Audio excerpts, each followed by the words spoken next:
Oliver Hardy, of the Laurel and Hardy fame, started his career in cabaret and vaudeville before making slapstick comedy movies during the silent film era. Interestingly, Hardy did not get his start in Hollywood, but what was then a major silent film mecca, Jacksonville, Florida. Because of its year-long warm climate that was a primary headquarters for filmmakers, Jacksonville was known as the winter film capital of the world during the early 20th century. In 1908, Kalem Studios was the first production company to see Jacksonville's potential.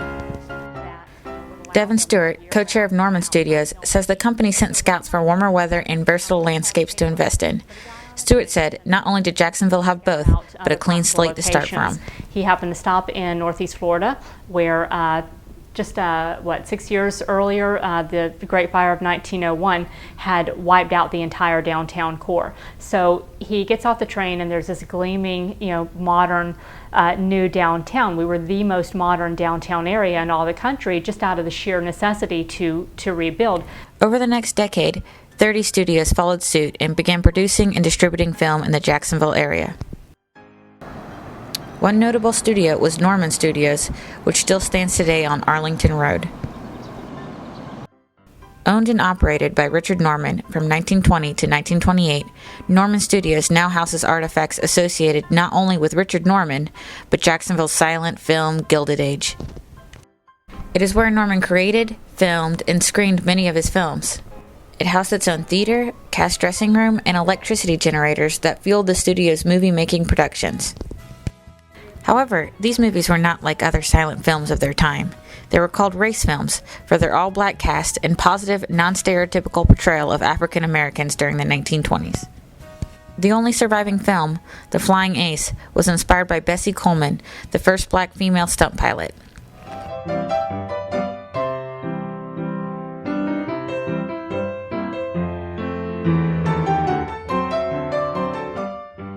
We think it was a little bit of both. We think that he did have some concern for race relations, but really, from a financial standpoint, he saw a wide open market for these films that just was not being met. There were only a few black filmmakers at the time.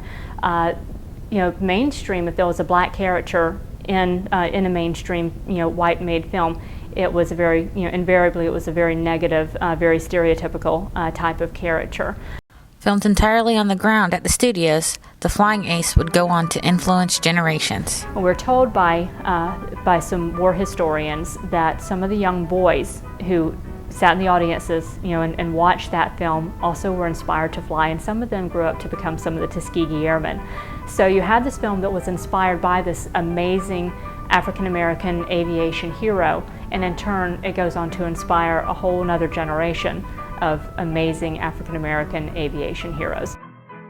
Todd Rubin, manager of Jacksonville's Film and Television Office, says that a major player in Jacksonville's film history to today is finance. And so what happened was the investors were basically either in New York and Los Angeles, and the investors wanted to have the film productions shot where they could see their investment.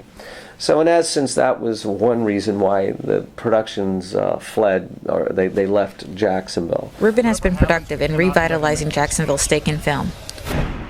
There's a problem with the numbers in Florida. He has overseen many contracts with Jacksonville, including Recount with Kevin Spacey, filmed in the Duval Courthouse and City Hall, G.I. Jane with Demi Moore, which was filmed partly in Camp Blanding and Craig Field. This is a Lonely Hearts a mile away.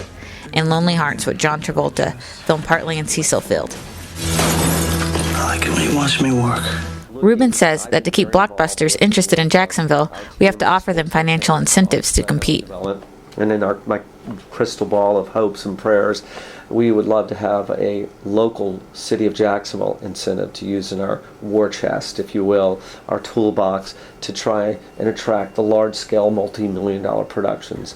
Whether looking toward our film future or back at its silent past, it is clear this city has a lot to offer the big screen. Amber Lake, inside Jacksonville.